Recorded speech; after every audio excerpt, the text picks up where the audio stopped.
নিজে হাতে দই তৈরি করব। প্রথম শুরু করলাম বাসায় বসে খাঁটি গরুর দুধ দিয়ে। দেখা যাক দইটা কেমন হয়। আগে আমরা কাঁসার ভিতরে দইয়ের বীজ নিয়েছি আমরা, সেটা ভালোভাবে মিক্সার করে নেব।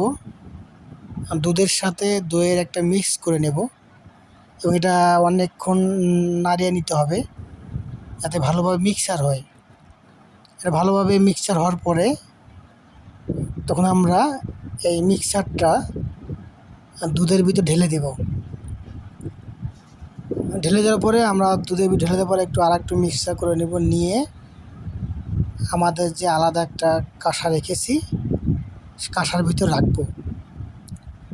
রাখার পরে এটা রাতে আমরা রেখে দেব। সকালে এটা ইনশাল্লাহ আমরা খেয়ে নেব।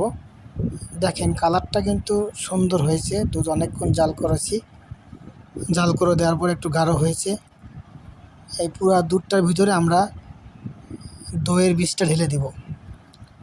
ঢেলে দিয়ে সুন্দর করে মিক্সার করে নেব এবং নাড়িয়ে নেব। আস্তে আস্তে নাড়িয়ে নেওয়ার পরে এটা আমরা আর একটা যে কাঁসা আছে তার ভিতরে ঢেলে রাখবো। দেখেন কত সুন্দর একটা কালার এসেছে।